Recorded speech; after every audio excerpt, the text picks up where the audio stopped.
Should I buy the Interceptor 650 or the Super Meteor 650? Should I upgrade from an Interceptor 650 to the Super Meteor? Well, these are some of the questions that people have been asking us since the Super Meteor 650 was launched in the Indian market. Well, my name is Parth Khatri, and today on HT Auto we will be comparing Interceptor 650 to the Super Meteor 650. So let's get started.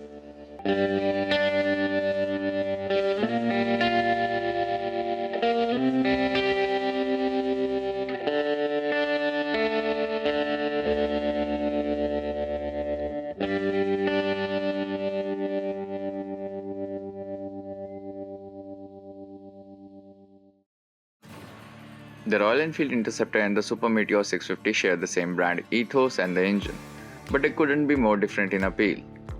The Super Meteor 650 gets a redesigned chassis and swing arm to make it more capable of cruising duties over the Interceptor.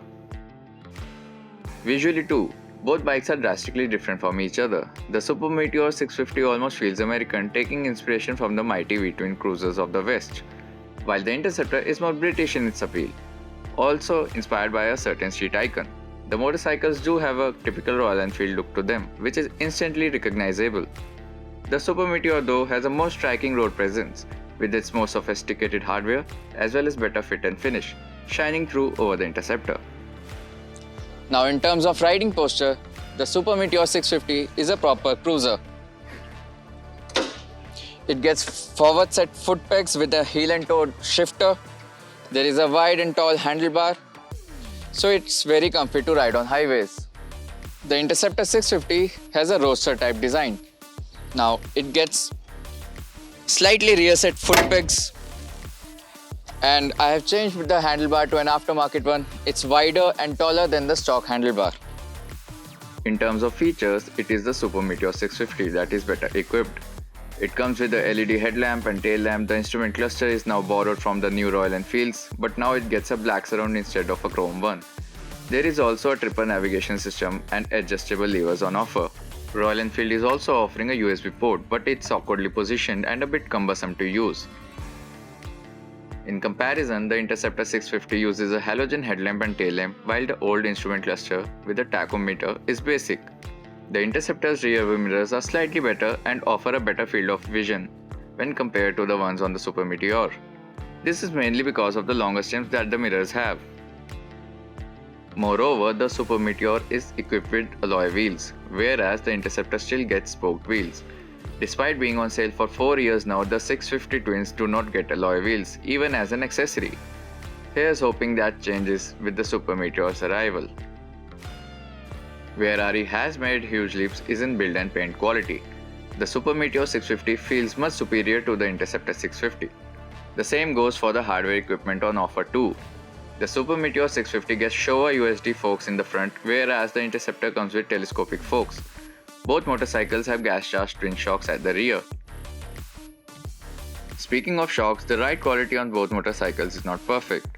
The rear of the Super Meteor feels stiff, whereas the Interceptor's front is softly sprung.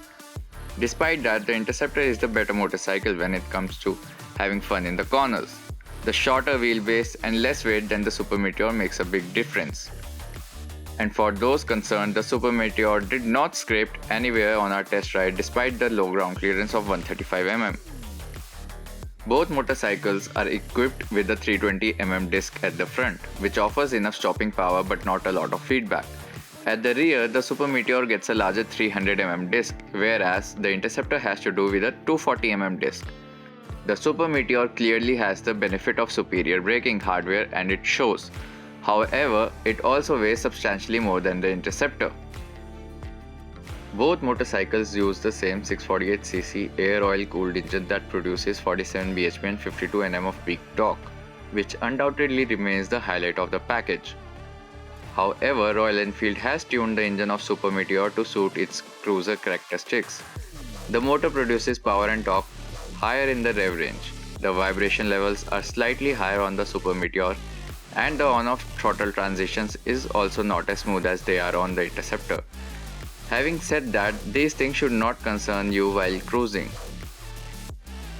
Both motorcycles use the same 6-speed gearbox, but the unit on the Interceptor feels smoother. The bubbly exhaust note of the Super Meteor sounds better too when compared to the Interceptor. especially on the BS6 version that's more mellow than before. The Interceptor currently starts at Rs 2.89 lakh, whereas the Super Meteor starts at Rs 3.49 lakh.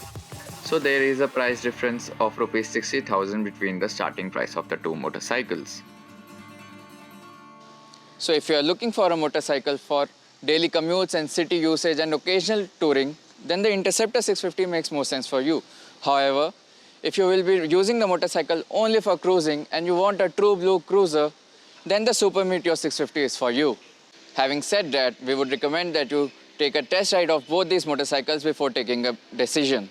Please consider subscribing to HT Auto for more such videos. This is Parth Khatri signing off, and you ride safe.